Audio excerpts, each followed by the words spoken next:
Have you noticed something strange about Alien Earth Season 1? We've seen xenomorphs, we've seen hybrids, we've even seen humanity's darkest secrets unfold right before our eyes. But not once, not even in the finale, have we seen a predator. No Yacha. Not a single glimpse. And yet the crossover between Alien and Predator is already being teased in trailers for Predator Badlands. Elle Fanning's Wayland Yutani synth teams up with a predator on a mysterious new world we've never seen before. So the real question is, why did Season 1 keep them hidden?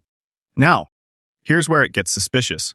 In the first episodes, when the Maginaut crashed into Prodigy City, fans swore they heard Predator clicks in the background.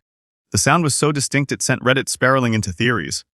But on closer inspection, those clicks weren't Predator signals at all. They were part of Wendy's early attempts at decoding xenomorph communication. And just when that theory started to die down, showrunner Noah Hawley casually mentioned predators in an interview, only to backtrack days later, insisting Season 1 wouldn't touch Yacha lore. But here's the thing. This is too clean. The deliberate misdirects, the withheld cameos, the breadcrumbs in plain sight. It feels like they're hiding the biggest secret of all the predators have been here the whole time, just watching. And that's exactly what we need to talk about today. Because behind the scenes, Disney isn't just making standalone Alien or Predator stories anymore.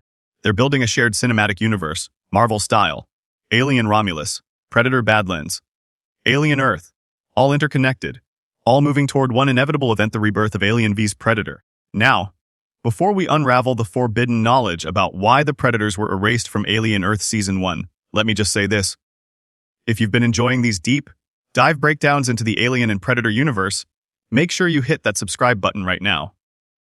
Trust me, you do not want to miss where this all leads. Because what I'm about to tell you changes the way you see Alien Earth forever. So let's get real for a second. Why would Alien Earth deliberately avoid showing us a predator, when the franchise knows that fans are dying for that moment? We're not talking about a casual Easter egg here. We're talking about one of the most iconic rivalries in sci-fi history, Alien vs. Predator. And yet in 8 whole episodes, there wasn't a single Yacha footprint. Not one plasma caster. Nothing. And that, my friends, is the problem. Because fans feel cheated. We saw the trailers, we read the interviews, we spotted what we thought were Predator clicks in the sound design, and we were ready. But instead, what we got was a masterclass in withholding, almost as if the showrunners were dangling the promise of a Predator cameo, only to rip it away at the last second. Now, you might think, okay, maybe they just didn't want to overcrowd Season 1? Fair. But here's the controversial part, this wasn't just an artistic choice. This was calculated. A top-down order. Why? Because Alien Earth isn't just a TV show. It's a chess piece in a much larger, much darker game. Think about it. Disney owns Fox. Fox owns Alien and Predator. And just like Marvel or DC, the studio isn't leaving anything to chance. They're building a controlled, interconnected timeline where every reveal has to happen at the exact right moment. If Alien Earth had dropped a Predator cameo too soon, it would have spoiled the setup for Predator Badlands. And if Predator Badlands reveals too much too quickly, it could undercut Alien Romulus. Each one is linked. Each one is chained to the other. And here's where it gets even more unsettling. Remember when Noah Hawley accidentally mentioned predators during a podcast? He quickly doubled back, claiming he wasn't giving away spoilers. But let's be honest, does anyone actually believe that was an accident? That's classic misdirection. Leak just enough to stir the fanbase, then pull it away to create suspense. This is the pain point. Fans are realizing they're being manipulated. And yet, we can't look away. Because whether you love or hate the slow burn, you know it's building to something monumental. But let's play a little what-if game here.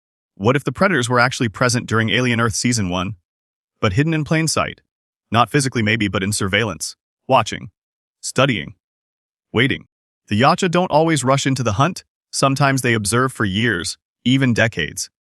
So what if Season 1 wasn't about them being absent, but about them biding their time, waiting for humanity and the xenomorphs to rip each other apart before stepping in to claim the spoils?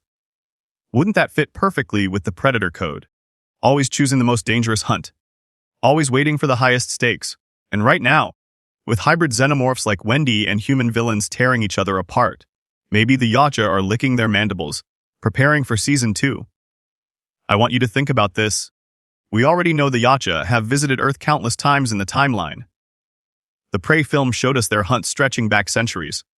Killer of Killers expanded their lore across multiple eras. So ask yourself this: if they've been coming to Earth again and again for hundreds of years, are we really supposed to believe they just skipped the events of Alien Earth? Doesn't that sound suspicious to you? Now let's make it interactive. Drop a comment right now. Do you think the Predators were secretly watching during Season 1? Or do you think Disney is holding them back purely for Predator Badlands?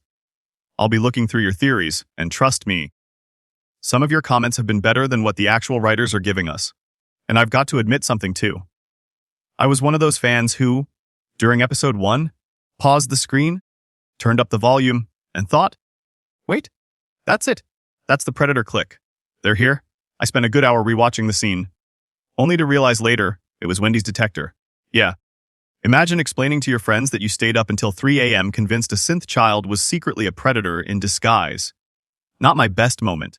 But that's the thing. This show wants us second, guessing ourselves. It wants us hunting for ghosts. And that kind of narrative manipulation, while frustrating, is also genius.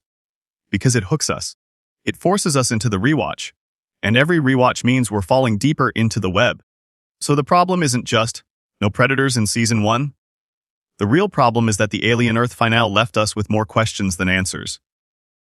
Questions the studio doesn't want answered yet. Questions that point to something bigger, something forbidden. And that's exactly what I'm going to reveal next. Because the secret behind the missing predators isn't about what we saw, it's about when.